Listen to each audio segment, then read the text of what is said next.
And welcome back to the Open Mic Broadcast Network. It is a marvelous Monday morning, and I am so fortunate to have on the line with me. Now, I might as well just say my friend, yep. my guru, my brother, Coach Van Pettaway. Coach, how you doing today, sir?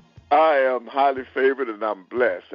I'm enjoying this great day, and I'm looking forward to another week of sitting and talking with my friend and going over these games. Yes, sir. And what a week we had in SWAC football. Unbelievable. We had some phenomenal things. Let me make this note. I know we're talking football, but we had a big win by the Jags in Las Vegas on the hardwood. And I know you're happy about all that, but let's cut right to the chase, Coach. Man, oh, man, we got a week this week, sir. Yes, sir. There was a fantastic week. We had some upsets, and we had some games that just baffled everybody. So we'll get started. We're going to start off that Friday night. Grambling State went over to Arkansas Pine Bluff. They won that game 43-14. I'm going to give Grambling an A for bouncing back, and I'm going to give Arkansas Pine Bluff a C. Yes, sir. I'm staying right back with you. AC. AC/DC used to be a musical group, but I'm giving an A to the Tigers and a C to the Golden Lions. Right. Then we'll go down to Itta Bena, Mississippi, where Alabama State went into Itta Bena. They won that game 20-3. I'm going to give Alabama State an A. I'll give Mississippi Valley. I can never flunk them, so I'll give them a C-. I'm going to give them a C, that being Mississippi Valley, and I'm giving Alabama State an A because, man, they're playing and clicking on all cylinders. A buzzsaw that my beloved Panthers going to have to deal with this week, but we'll talk about that later on. Mm-hmm. Right, and then on down to Tallahassee, Florida, where Florida A&M played host to Lincoln University.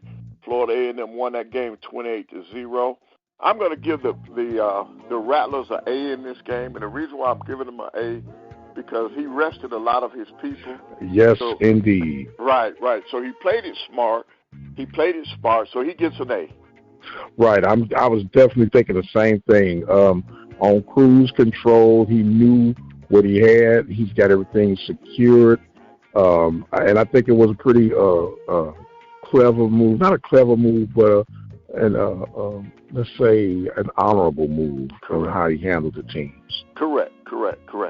All right, and then we'll go to the the upset of the week, in my opinion. We'll go down to Daytona Beach, where Bethune-Cookman played host to my Bulldogs from Alabama A&M.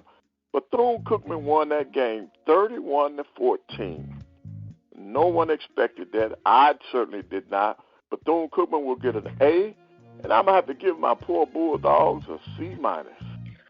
Now, Coach, you figure that was the upset of the week?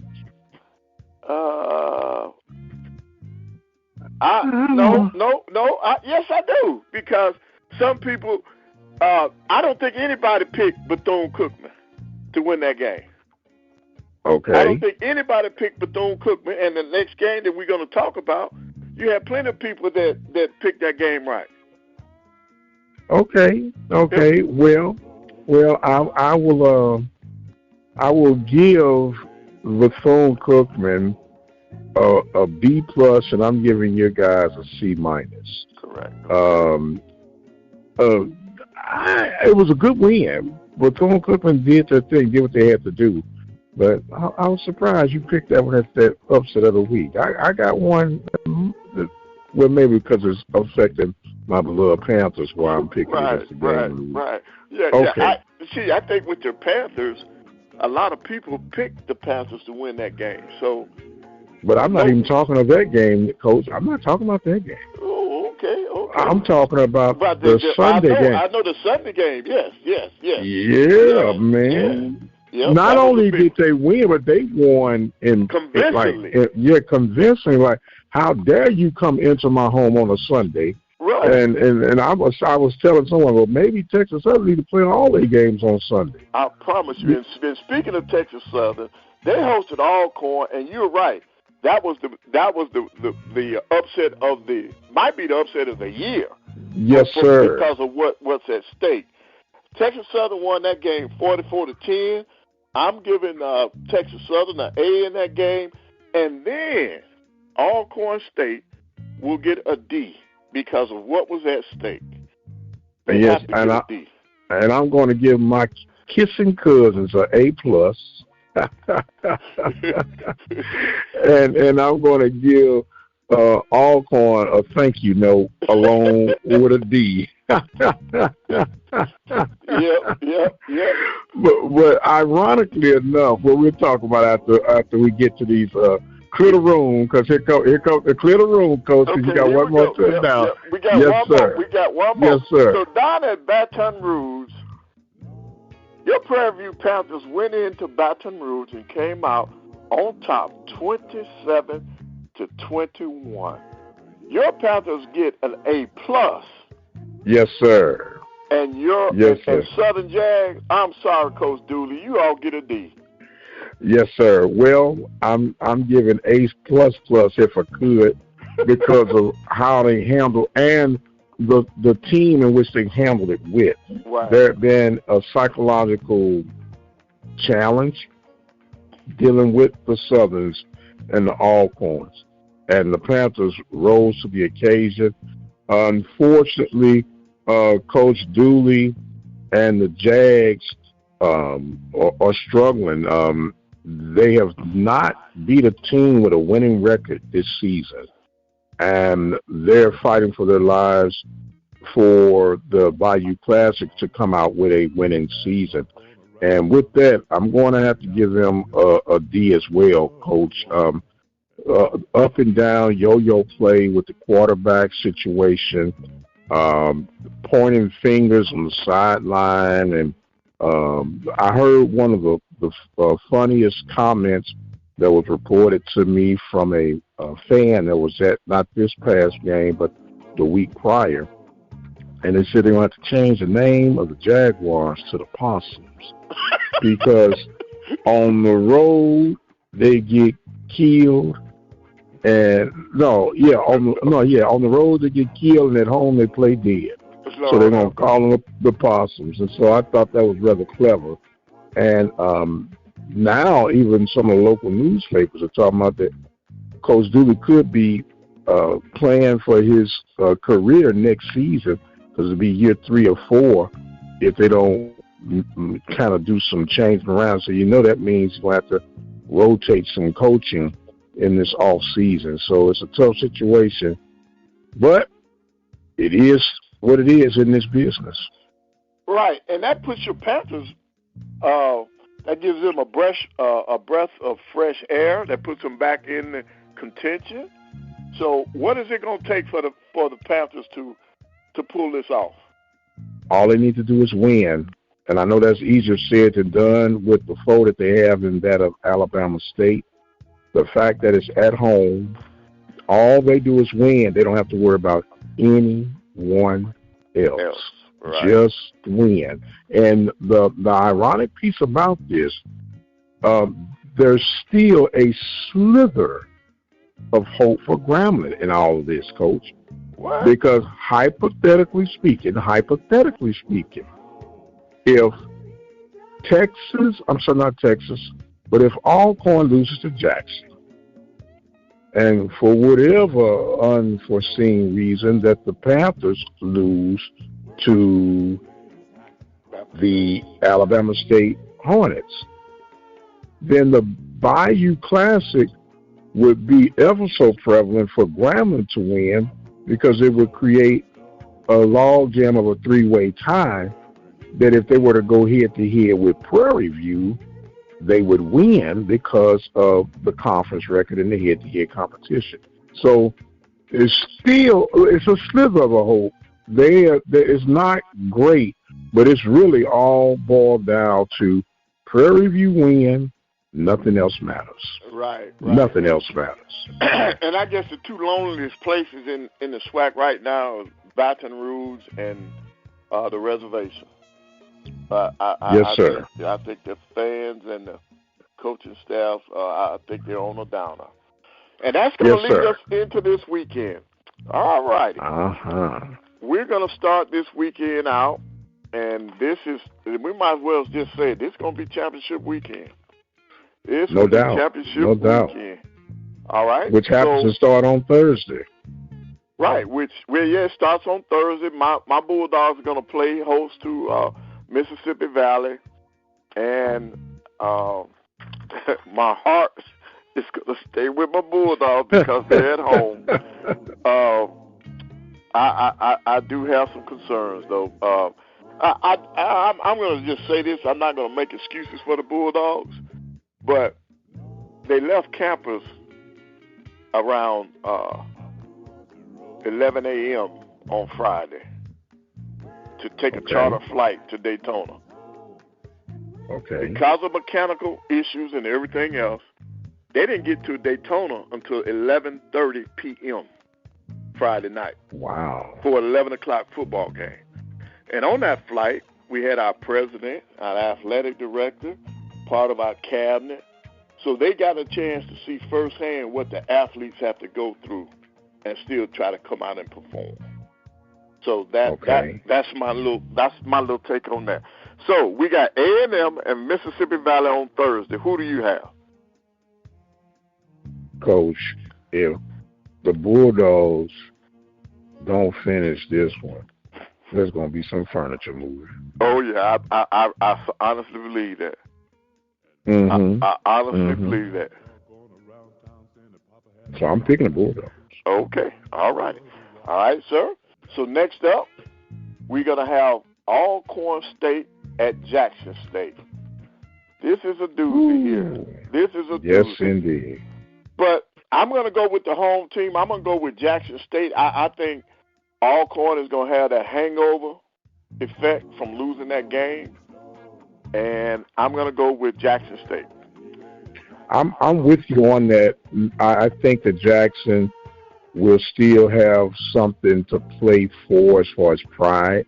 Not that Alcorn is not going to be playing for pride, but I think the fact that they're at home will be enough motivator to get them over the hump against the Braves. Okay.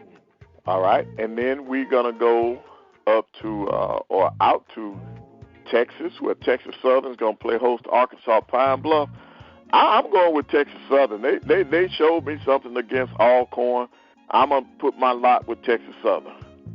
No doubt about it. Coach, if you recall during our conversations throughout this season, which amazingly has just blown by, I always have my hat on that Texas Southern is definitely one of those programs whose record didn't match up to the effort and the talent that they had. And I am so happy for Coach McKinney, and I'm hoping that this huge win and if they look at how they've actually performed, that they don't pull the trigger and allow this man to complete what he started. So I'm picking Texas Southern to win this one and to finish the season on a strong note. Okay, all right. All right, let's go down to Orlando, Florida, where you got the Florida Classic. You got Bethune-Cookman and Florida A&M. It's kind of hard for me to go against the Rattlers, so I'm taking Florida A&M in this one. Well, Coach, from day one, I said 10-1, so I might as well keep riding the wave, right? They've been a buzzsaw, man. Now, this game has always been unique because, of course, it's a rival game, and Bethune-Cookman of recent time had their number, but I don't think there's the old song "Ain't No Stopping Us Now." I don't think it's going to matter who the Rattlers face this coming week. All righty. Now, that leads us up to Championship Saturday in Prairie View, Texas, where Prairie View will play host to Alabama State. Oh, boy. You got Bama State playing well. You got Prairie View playing well. Prairie View is at home. Yes. I'm going to go with your Panthers. I don't think they're going to let them out of there. And if they do, it's going to be some furniture moving out there in Texas. You got that absolutely right, sir. And I really, really I believe that they are going to show up and play 60 minutes of ball. It's going to be a close game because Alabama State is clicking on all cylinders, as we mentioned. I'm picking the Panthers to win by a total of 4 points. I'm picking them to win, but it's going to be one humdinger of a game. I agree. All righty. And so since we have agreed, we've agreed on everything. So let's run over to the MEAC and see what that schedule looks like for this coming week. You know, you had the big upset this past week where Howard took down North Yes, sir. Yep. Well, you know what? Right now, if the season were to end today, Howard will play the winner of Prairie View FAMU. Wouldn't that be an ironic twist? Oh, yes. Yep. That is true. Yes, sir. True. All right. So you got South Carolina State visiting Norfolk State. I've been with Dawson Oldham all year. I'm gonna stay with him. I'm gonna stay with Norfolk on this one. And old Buddy Pugh. It would be his last game. The emotional hype alone. I'm gonna take them Bulldogs from the other side of the conference. All righty, gotta give us our split. Yes, all right, sir. Well, we got a very interesting week. I know that you, not you, but the other Panther fans have sent out the prayer cross and everything else to make sure that our championship Saturday is in order. Yes, sir. Look, prayer cloth, blessed oil, holy water. You know, we even thinking about doing communion, Coach, to get it all factored in.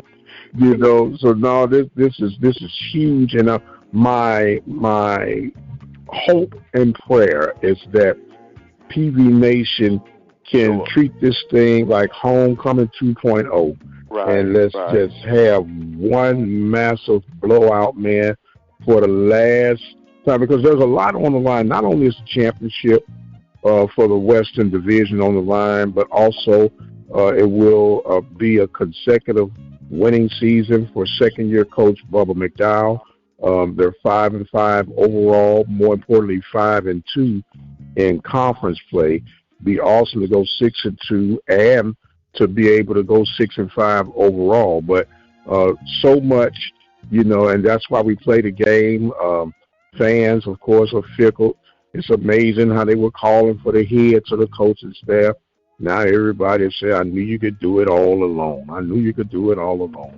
But let them stay laser focused, man, and let's go out and do what needs to be done in the right way. Now, I hope that we ain't got no advanced scouting issues coming up, you know, and all this kind of stuff. But it led me to my thought of the week, and I kind of thought about it, and not to use it as an excuse or anything like that.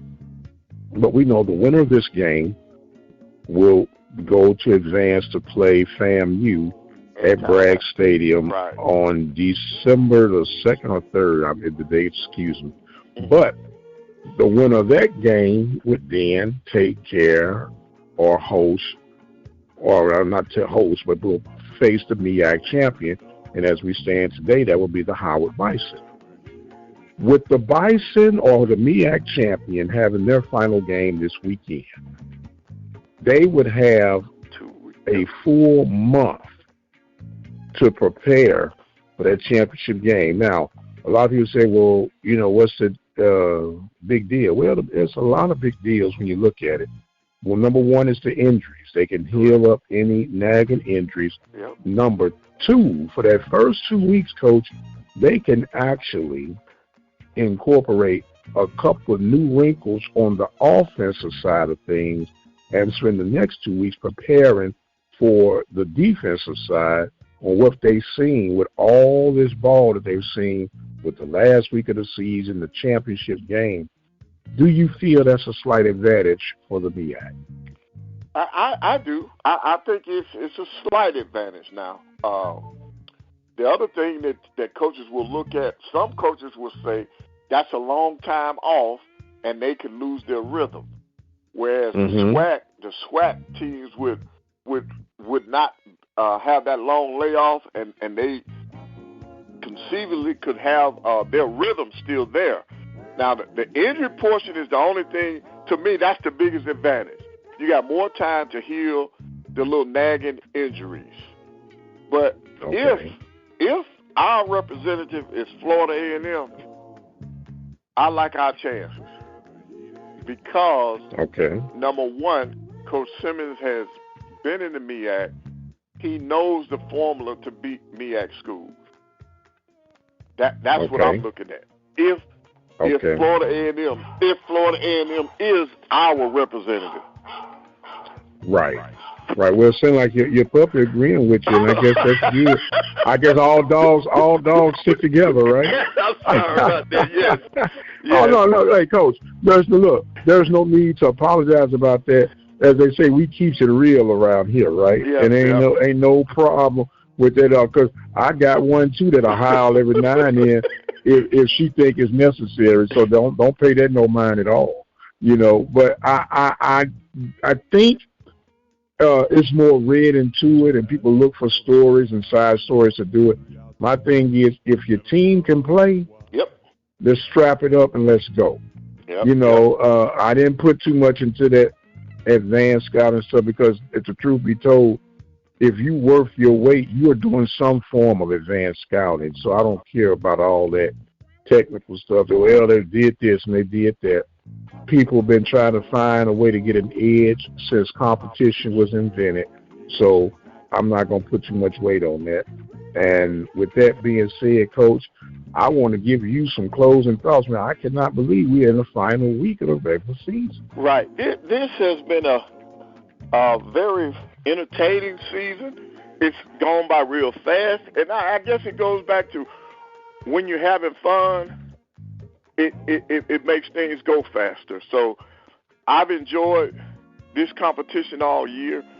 We have had some great games to listen or see. I look forward to this last week. I'm hoping for the first time I am really pulling for your Panthers. I would like to see them rebound and come out of the West. And I like your early prediction at the beginning of the year. You predicted FAMU would go 10-1. They're one win away from that mark. And I just look forward to the competition. And I would like to continue to encourage you to keep doing what you're doing. Well, thank you so much, Coach. And they say that a broke clock is right at least twice a day. Yep. So I'm thankful for the opportunity to share with listeners and fans throughout the conference that they enjoy these discussions and conversations and the camaraderie that they hear and feel. And it's genuine, folks. There's no make-believe. And as they would say, it's all unscripted. We don't sit up here and say, well, I'm going to say this and you're going to say that. Right. We shoot straight from the hip with the love that we have and the notes that we take on our beloved conference. And I couldn't pick a better person to have these weekly conversations with. And I'm looking forward to that hardwood, man. I said I got to keep this one streamed, but oh, my goodness. There's been some good plays so far, Coach. Right. And because it's not scripted, I do want to mention the fact that, yes, so far Southern has the biggest win of the year for the SWAC in terms of basketball with their win over UNLV. That was an outstanding win for first-year Coach Johnson, and they led that game from start to finish. He had four people in double digits. They shot 60% from the three. They shot over 50% for the game, and so it was the real deal. No doubt about it. Say, Lee, no doubt, baby. That SWAC, as some of them like to call it, is the real deal. And if you didn't know, it stands for SWAC. Yep. So we're gonna do what we do. And want to remind you guys that we're going to be doing in-depth coverage all week long leading to Championship Saturday on the Hill. Of course, you can listen live to our broadcast as you have all season right here at the Open Mic Broadcast Network by going to the website, obnradio.com. Coach, I thank you and appreciate you so much, sir. He is the guru, Coach Van Pettaway. And I am the radio guy, Dr. Mike Prince, reminding you guys to follow me on X at The Mike Prince Show. Subscribe to that YouTube channel at the Open Mic Broadcast Network. And do check out our 24-hour live stream on the website, obnradio.com. And until the next time, you guys be blessed, and we'll see you on the other side.